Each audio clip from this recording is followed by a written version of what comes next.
The next speaker is Emily Hendrix. Yeah. And we listed you as a graduate student, and someone told me you actually graduated. I did like a month ago. Congratulations. Thank you. Folks all queued up. You'll have to use the Perfect. keyboard to Okay. Hi, everyone. My name is Emily Hendrix. As you just mentioned, I just defended my dissertation about a month ago. And so I'll be leaving the department, but during my time, I have been part of the Department of Chemistry and Chemical Biology and Dr. E. Hu's lab. And today I'm going to be talking about a large part of my dissertation, peptide design targeting PICK1 PDZ domain utilizing computational approaches. So just to give like a brief introduction of my target and to kind of explain why CAR-C was so much needed for this project, the main protein I worked with is called PICK1, or protein interacting with C kinase 1.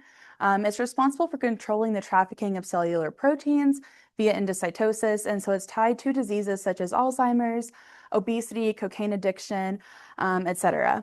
And so the PICK1 is a large protein and it actually has two major domains. And so you have this PDZ domain out here, which is what floats around kind of out in space. And then you have this down here, which is what we call the bar domain. And it's a dimer. So you'll see that there's one bar domain, there's another bar domain, there's a PDZ domain and a PDZ. And then this is showing the movement of the PDZ domain. And so the bar domain is responsible for binding to the cell membrane, and then the PDZ domain is responsible for binding proteins and being able to bring them close to the cell membrane wall because of this flexible linker here that allows the PDZ domain to move. And then you have the bar domain that is attached to the membrane. And so what we're looking at here is something like this. And so to start out, there is no fully resolved structure of PICK1. So I had to first start with computationally predicting the full structure of the PICK1. And so you can see here, that's what this is from, is an AlphaFold 2 prediction, where we have the PDZ domain shown in red at approximately 87 residues, and the blue bar domain, which also has a C-terminal flexible linker. But we know via the pathway of how PICK1 interacts that PDZ domain is responsible for binding the proteins, and that's what is kind of influencing the cellular pathway and the things that lead to obesity and cocaine addiction. And so essentially what we're trying to do here is we're trying to inhibit the natural interactions that are happening with this protein, and that's what we want to stop. So basically, I want to design something that binds with a higher affinity to PICK1 than that of the natural proteins in our body in order to stop these negative effects that PICK1 causes. And so in order to do that, as I mentioned, the PDZ domain is what is responsible for binding these proteins. So that is what I need to start with or focus on. So here's a zoomed in picture of the PDZ domain. It's highly conserved, very stable. We have 6 beta strands, which are basically, you can think of these arrows, obviously not arrows in our bodies, but that's how we depict them. And then we have an alpha helix over here and up here. And so the main region that we know is responsible for binding is right here in this red hydrophobic binding pocket or binding groove. And it's actually located right between this alpha helix here and this beta strand. So we know that this is the region of the protein that we actually need to start with targeting. And again, we know that it's hydrophobic, which means out of the 20 amino acids that make up the proteins and peptides that I'm trying to design, I most likely want some hydrophobic residues filling in this binding groove. And so to start, I have first had to investigate what is the natural binder of the PICK1 PDZ domain, and that is something called DAT, or the dopamine transporter, which is again tied to the cocaine addiction. And so there's a ton of PDZ domains in our bodies, and so this makes it difficult in order to kind of make it highly selective because there are so many and they're highly abundant. And what's unique specifically about PICK1 PDZ domain is that it can actually, there's 3 different classes, and it can actually bind 2 classes. So out of the 3, it has a high tolerance for some flexibility. So what we're looking at here in this natural binder is the natural binder binds the C terminus into that binding groove. And so this is what I call the P0 position. And then the P-4 is the N terminus, or you can think of like the start.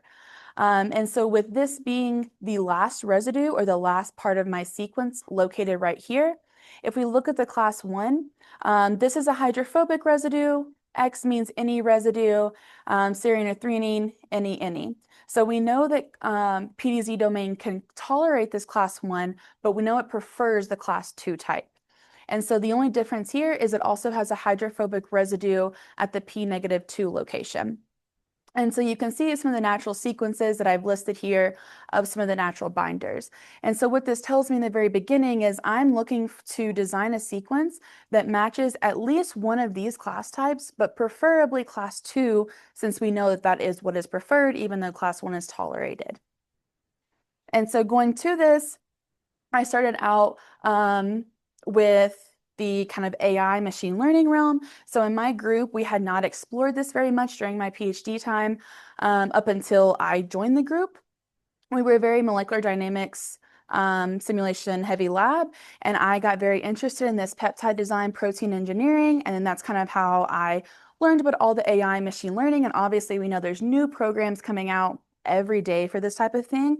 So kind of like filtering out which ones are the best to use and staying on track of which ones are the most efficient. This was around 2021, 2022, when something called AF Design came out. And what AF Design is built off of is AlphaFold 2. So it utilizes AlphaFold 2 in order to create these peptides. And so just like a brief explanation of what's happening here is you start out with your target. So in this case, this was my PDZ domain. So this is what I inserted into the program, so very user-friendly. And then I said how long I wanted my specific binder to be. So in this case, I said 5 residues because I know that that's what the natural binder binds to the PDZ domain. It's 5 residues that interact. So I wanted to see if I could enhance those interactions. And so what happens is it starts out with an initial sequence. This is a random probability. So this picture here shows a protein sequence of roughly 38 residues. And then you have your 20 amino acids. So these are random probabilities given in the beginning. And then from here, you get an AlphaFold 2, or you can choose Rosetta Fold. In this case, I chose AlphaFold 2 because it seemed as more reliable for complex predictions. And so I did this in order to get a structure prediction of the target and binder. And the reason I need this is because I need to compute some loss functions, such as PAE, if there's any clashes, PLDT. These are basically confidence metrics given from AlphaFold on how confident it is of the structure itself and the complex interactions that are happening. And so once these losses are computed, and then it goes through a back propagation gradient optimization utilizing the sequence space. And so what it does is it basically slightly changes the weights of some of these amino acid probabilities and says, okay, if I change residue 1 from a valine to a leucine, does that increase or decrease my losses? Obviously, I want the lowest loss, and so I want to decrease that. So if it increases the loss, we throw that weight out and we try to increase the weight a different direction to a different amino acid. And so this process continues, and you adjust the sequence probabilities, and it kind of goes through this process for as many times as you like. So you can specify how many times you want it to kind of compute the losses and back propagate before you predict a new structure, and how many times overall you want this to go or what loss you want to achieve. And so doing this, when I first started out with AlphaFold or with AF Design, there was no current benchmark. There was actually not a formal publication of AF Design because they were working on building on top of AF Design even more so. And so I was kind of just wanting to explore and see, you know, like how the different parameter effects affected my ligands. And so what I started out by doing was a 5 residue to 9 residue ligand. And the reason I did 5, as I mentioned before, those are the 5 residues interacting with the PDZ pocket. But then I wanted to increase it to 9 residues and see if maybe if I can increase the number of interactions, therefore making mine more favorable than the natural binder. So I was hoping that maybe this tail would kind of wrap around outside the pocket and, you know, create some more interactions. But as you can see, the tail actually just folded up on itself because it knew that that binding groove was where it wanted to create a binder, even though I didn't specify that. And so I stuck with 5 residues for the rest of my analysis. And so what I thought was really interesting here is I have a breakdown of some peptides that were created from AF Design. And these are length 5, these are length 9. And what we can see here is we know that class 2 is preferred. So again, a hydrophobic at the P0 and P-2 position. And then if you look at the chemical makeup of the AF Design peptides, you can see that at P0 and P -2, it's hydrophobic in almost every single case. And so therefore that kind of validates how reliable AF design is on knowing that these are the interactions that are needed at these two residue positions. And so I did some further analysis with some hydrogen bonds and estimated some binding energies. And the reason I wanted to do this is because I wanted to compare manually designed versus AF design. What do I mean by manually designed? The classic way in the experimental realm of designing these peptides is, okay, I know I need a hydrophobic at P0 and -2, so I'm definitely going to have those in those locations, but what else can I change? And so you manually go through, have to synthesize, do all the experimental protocols to actually test the binding affinity, etc. And so what I did here is I was like, okay, let me kind of create my own peptides the manual way and not use AI to generate them and see which one is better. And so that's what I did here. And you can see that the AF design had a higher number of hydrogen bond occurrences in the peptides than the manually designed. And then the AF design also had a lower binding free energy at all sequences of the 5-length residues, or a lower binding energy than that of the manually designed, which kind of validated, AF design was more efficient than how we're currently doing it, not even time-wise and cost-wise, but also efficiency of the peptides that are being designed. And so from here, AF design was great, but there were some limitations and it was really slow. And as I mentioned, there was no kind of paper to even go with this. And then in the November of 24, Bindcraft came out. And what Bindcraft is essentially an addition to AF design. So it uses AF design through the back propagation, the optimization, using the losses and everything in that. But then it also has some enhanced capabilities, such as it has a stability optimization, so it can change your sequence to make sure it's more soluble. So when you actually experimentally validate these designs, it has a bunch more scoring functions using Rosetta or Pi Rosetta in it, and their publication showed anywhere from a 10 to 100% hit rate. Now, obviously, this is extremely wide range because it all depends on the target that you are inserting into AF or into Minecraft and how much is known about it before. So with this enhanced kind of protocol, the downfall is it is much more computationally expensive the more functions that you're adding onto these. But what's unique about Minecraft is as it's going through these different layers, it actually has, when it's going through the losses, that if it gets to say stage 2 and it notices the confidence scores are not above a certain threshold, it'll stop and then start over with a new sequence. Instead of AF design will go through with the entire protocol and give you your sequence, even if it knows in the beginning that it's low scoring. And so with Bindcraft, again, every target is different. So in this case, there's no existing protocol specifically for like the PDZ domain in terms of how should I define my target? Where do I say the hotspot is? Do I say if there's a hotspot that I'm wanting to target, or do I just give it the PDZ domain? I just gave it the PDZ domain and then specified I wanted peptides of 5 residues. There's also a very large filter space, so you can change the thresholds within the filters. You can completely take out the filters.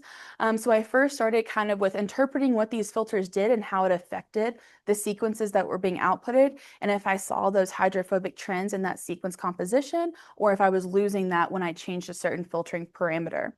And so after that, I finally was able to choose my correct filters that I thought was most efficient for the PICK1 PDZ domain, and I produced 136 designs that passed through these filters. There was no reason I chose 136. I was just having it running, and then one day I was like, okay, I think this is enough designs to work with. So I probably should have stopped it at a more even number, but that's what I had. So going off this, I wanted to kind of start experimentally validating these sequences generated, and I needed to find a way to filter out down to 10 sequences to be experimentally validated. And so the first thing I did is I looked at this experimental table, thanks to our collaborator, Dr. Kenneth Matson, who works on this. And what this is a single point mutation table. So this is the natural peptide that binds DAT, as I mentioned earlier. And so basically, if we look at a red here, that means the binding affinity got worse, or the strength in this case decreased, and if purple, it increased. But again, this is single point mutation. But what you can see here is a valine, any other residue than a valine at that P0 position decrease the binding affinity. So what this tells us is we most likely definitely want a valine at that P0 position. And so what I did is I did an entropy-weighted chain of P mutation score. And so basically the top right is the higher the better. My selected 10 designs are in red, and then all the designs are shown with black dots. And you'll see that my top 10, or the 10 designs that I selected, are not the top 10. And that's because in the computational realm of, figuring out these different filters that are available, there is not one that's like, this is the best case, right? This is the one scoring that we should go with, such as an experimental binding affinity. That's kind of the golden standard. In the computational world of designing peptides, we don't have that. And so this is just one filtering that I started out with. And then I used something called IPSE, which was produced by Robert Dunbrack. And what this is it uses AlphaFold, but AlphaFold typically scores the entire complex as a confidence score. And what IPSE now does is it actually only scores the confidence of the interactions. So instead of looking at the entire PDZ domain, it's only looking at the interactions between the peptide and the PDZ. And so again, you can see that most of my sequences score the top 10, but not, or close to the top 10, but they're also sporadically throughout. And again, this is to ensure that chemical diversity. But what do you notice about every single one of my 10 sequences? I have a valine at that P0 position, which is what the experimental mutation table showed. And then Bindcraft was also able to predict that a valine was most likely at that P0 position. The last thing I did is something called a principal component analysis. And what this looks at is different components of the peptides, such as the residue, chemical makeup essentially. So how hydrophobic is it? How charged is it? How large is it in order to fit into that small binding pocket? And so again, you can see the top 10 by IPSE. So this is to show that you can't just rely on one scoring metric. They're shown in orange. And so you can see there's kind of a cluster here and a cluster here. But with mine, you can see I have a much more variety. So my PCA is kind of all over the map. And so this is increasing my chemical diversity, which is increasing my odds of designing a peptide that's higher binding affinity than that of the natural. So with that, my top 10 are currently undergoing experimental validation right now. We have a first round result, and we're comparing it to 2 more natural peptides of PICK1. And then so those results should be out hopefully within like the next week or 2, and then we'll be able to go from there. So with that, I would like to thank my advisor throughout all of my PhD time. He's been absolutely amazing, and I'm sad to be leaving him and UNM. And then thank you to my research team, my collaborators along the way, and then of course, Carsey for allowing me to run Minecraft. As I mentioned, it's very computationally expensive, especially when I don't know what I'm doing in the beginning and I'm changing so many filters. And then as well as the NSF for my GRFP that has funded me for the last 3 years of my research. So thank you. You are running behind, but if there's a short question. Did you compare results with small molecules at all, or was it just peptides in the design space? So Bindcraft is specifically peptides. There's something called Boltz-2 or Boltz Design, and that's capable of doing small molecules. Yeah, no, I run Boltz Design as well, but specifically for this project, I only used AF Design and Bindcraft. Yeah.